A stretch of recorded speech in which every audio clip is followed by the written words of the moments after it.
मयंक 24 साल के हैं, मथुरा के रहने वाले हैं। अब अगस्त में उनकी तबीयत बिगड़ गई थी। उन्हें बहुत ज़्यादा खांसी आना शुरू हो गई। इस खांसी में बलगम भी निकलता था जो पीले रंग का था। सिर में दर्द शुरू हो गया। 2 दिन बाद बुखार भी आ गया। मयंक को लगा उनको कोविड हो गया है, इसलिए उन्होंने तुरंत अपना RT-PCR टेस्ट करवाया, पर उनका कोविड टेस्ट नेगेटिव आया। डॉक्टर को दिखाने पर उनके कुछ टेस्ट किए गए।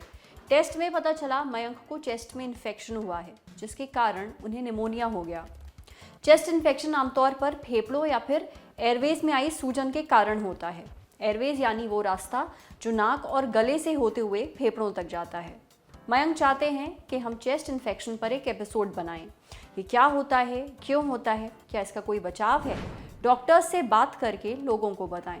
तो सबसे पहले तो समझ लेते हैं कि चेस्ट इन्फेक्शन क्या होता है। जैसा कि हम सभी जानते हैं, छाती में 2 बड़े ऑर्गन होते हैं। एक तो फेफड़े हो गए, दूसरा हार्ट हो गया। अब जब किसी भी प्रकार का फेफड़े का इन्फेक्शन होता है, जिसे हम सामान्यतः निमोनिया कहते हैं, उसे लोग सरल भाषा में चेस्ट इन्फेक्शन भी कहते हैं। चेस्ट इन्फेक्शन कई प्रकार के हो सकते हैं। अगर वो वायरस से होता है तो वायरल चेस्ट इन्फेक्शन हो गया, अगर वो बैक्टीरिया से हो गया तो बैक्टीरियल चेस्ट इन्फेक्शन हो गया, टीबी से हो गया तो टीबी चेस्ट इन्फेक्शन हो गया।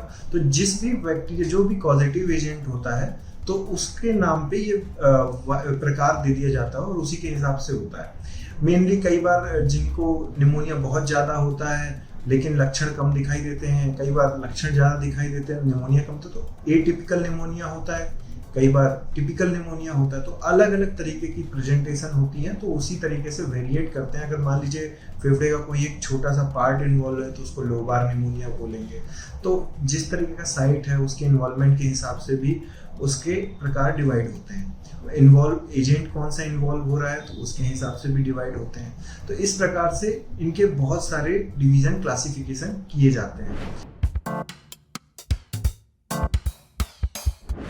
इसका होने का जनरली कारण ये होता है, जैसा हम सभी जानते हैं कि फेफड़े जो है सामान्यतः एयरवे के थ्रू एनवायरनमेंट से जुड़े होते हैं। और जैसा कि हमको पता है कि वातावरण में बहुत सारे इन्फेक्टिव एजेंट हैं। कोविड था तो कोविड के टाइम पे जो इन्फेक्शन हो रहा था नाक के द्वारा आ रहा था और फेफड़ों को संक्रमित कर रहा था।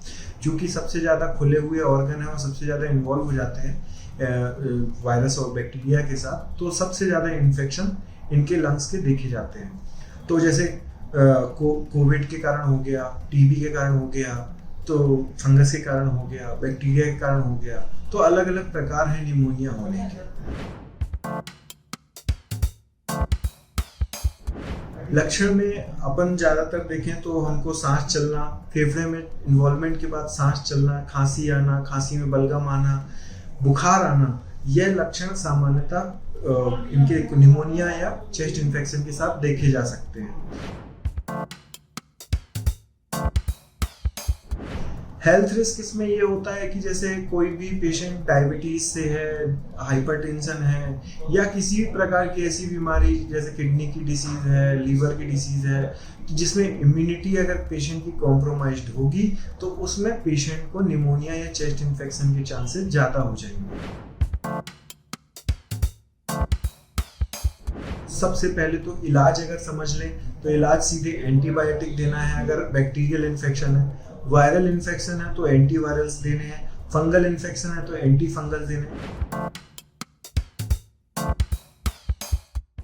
हमको जैसे कि पता है कि बच्चों को और बूढ़ों को सबसे ज़्यादा निमोनिया होता है, तो बच्चों को निमोनिया से बचाने के लिए वैक्सीनेशन सरकार ने चला रखा है शेड्यूल। तो सबको पता है कि बच्चों का वैक्सीनेशन होता है। इसी तरीके से एडल्ट वैक्सीनेशन जो फॉरेन में, जो विदेशी कंट्री में लोगों को, जो एडल्ट हैं उनको भी वैक्सीनेशन निमोनिया का कराते हैं। तो हमारे यहाँ भी वैक्सीनेशन तो अवेलेबल है लेकिन लोगों की जानकारी में नहीं है और सरकार के द्वारा किसी प्रकार के कैंपेन में नहीं किया जाता है। इसलिए एडल्ट वैक्सीनेशन ही इसका बचाव है। निमोनिया के कई वैक्सीन्स आते हैं, न्यूमोकोकल वैक्सीन्स होते हैं, इन्फ्लुएंजा वैक्सीन्स होते हैं, तो इनके थ्रू कोविड वैक्सीन हो गए तो इनसे हम इनका बचाव कर सकते हैं। कोविड के समय में निमोनिया एक बहुत बड़ा खतरा बना हुआ है, क्योंकि कोरोना वायरस के संपर्क में आने के बाद बहुत लोगों को निमोनिया हो रहा है, जिसे हम कोविड निमोनिया कह रहे हैं। और उनकी हालत बिगड़ रही है।